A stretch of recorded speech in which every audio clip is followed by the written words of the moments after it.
Pendant des mois, cette femme a fait croire qu'elle était la victime parfaite. Sans imaginer que celui qu'elle accusait préparait déjà, en silence, la chute la plus humiliante de sa vie. Cette histoire est inspirée de faits réels. Mariama avait 32 ans. Toujours élégante. Toujours bien coiffée. Toujours impeccable. Dans son quartier, on la décrivait comme une femme douce. Polie. Respectueuse. Presque fragile. Elle était mariée à Souleymane depuis 5 ans. Souleymane, lui, était l'opposé du bruit. Calme. Travailleur. Discret. Un homme qui parlait peu, mais qui faisait beaucoup. Il dirigeait une petite entreprise de matériaux de construction. Il n'était pas milliardaire. Mais il vivait bien. Et surtout, il était droit. Pour lui, le mariage était sacré. On ne joue pas avec ça. On construit. On endure. On protège. Au début, leur union semblait solide. Les dimanches, ils rendaient visite à la famille. On les regardait avec admiration. On disait: voilà un couple stable. Mariama souriait. Elle servait le thé. Elle posait sa main sur l'épaule de son mari. Image parfaite. Mais derrière la porte de la maison, le ton changeait. Elle critiquait. Pas violemment. Subtilement. Tu pourrais faire plus. Regarde ton ami Karim, il a déjà acheté un terrain. Parfois j'ai l'impression de stagner avec toi. Souleymane encaissait. Il pensait qu'elle voulait simplement le voir réussir davantage. Il travaillait plus tard. Il prenait moins de repos. Il investissait davantage. Mais plus il avançait, plus elle semblait insatisfaite. Puis les comparaisons devinrent des humiliations. Un vrai homme anticipe. Un vrai homme protège sa femme du besoin. Parfois je me demande si j'ai choisi par amour ou par naïveté. Ces phrases restaient dans sa tête. La nuit, il y pensait longtemps. Mais il l'aimait. Alors il pardonnait. Sans savoir qu'elle ne cherchait plus à construire. Elle préparait sa sortie. Un détail avait tout déclenché. Souleymane avait acheté un terrain. Mais il l'avait mis au nom de sa mère, par précaution familiale. Quand Mariama l'apprit, son regard changea. Ce jour-là, quelque chose se brisa en elle. Elle comprit qu'elle n'aurait pas le contrôle total. Et Mariama n'aimait pas ne pas contrôler. Quelques semaines plus tard, elle commença à se plaindre autour d'elle. Discrètement. À une amie. Puis à une cousine. Puis à une voisine. Elle parlait de disputes. De tensions. De gestes brusques. Toujours sans preuve.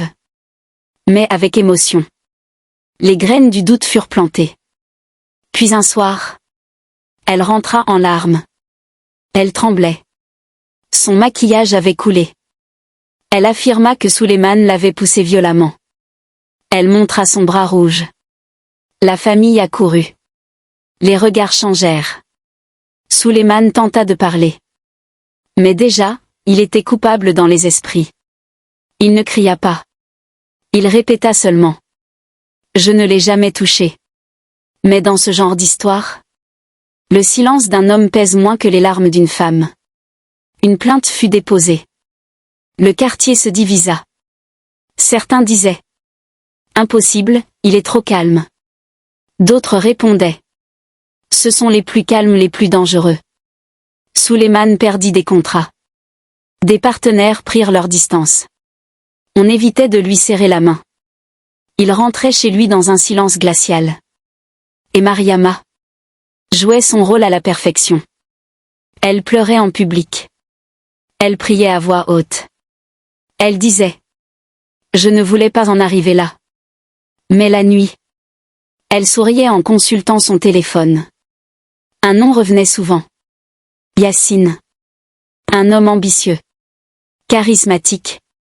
Plus audacieux que son mari. Il parlait d'avenir. D'investissement. De voyage. Et d'une vie sans Souleymane. Un soir, alors qu'elle pensait être seule, elle prononça une phrase qui changea tout. Encore un peu de patience, et tout sera à nous. Sulayman l'entendit. Pas clairement. Mais assez pour comprendre.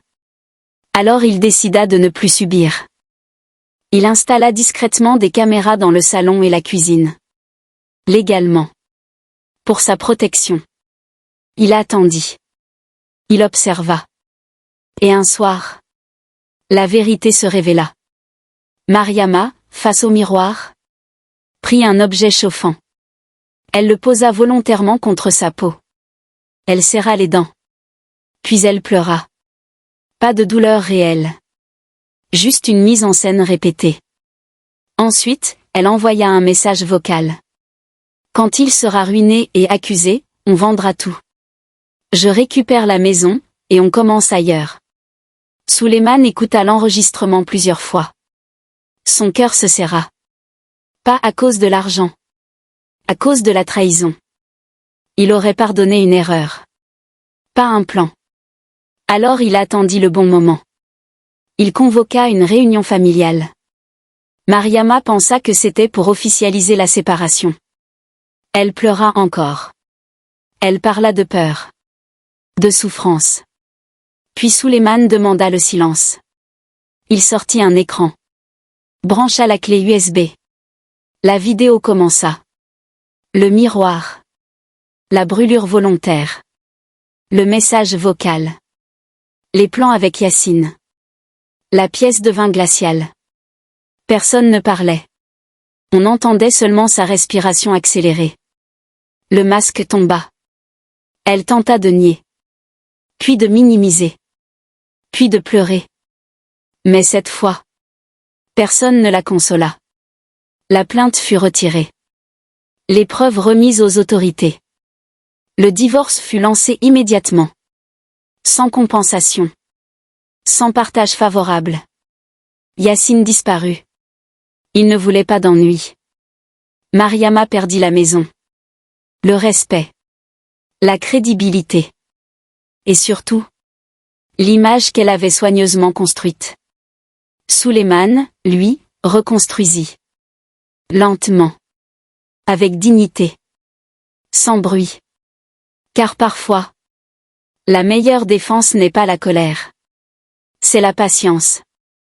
Cette histoire nous rappelle une vérité simple. On peut manipuler les gens. On peut manipuler les émotions. Mais on ne manipule jamais longtemps la vérité. Tôt ou tard, elle revient. Et quand elle revient, elle ne frappe pas doucement. Car certaines leçons peuvent éviter des drames. Et parfois, l'intelligence sauve des vies. Si vous avez aimé cette vidéo, n'hésitez pas à nous laisser un pouce bleu, à commenter et à partager. Abonne-toi pour ne manquer aucune de nos prochaines histoires. Car ici, chaque conte est une graine. Et chaque graine peut changer une vie. Merci.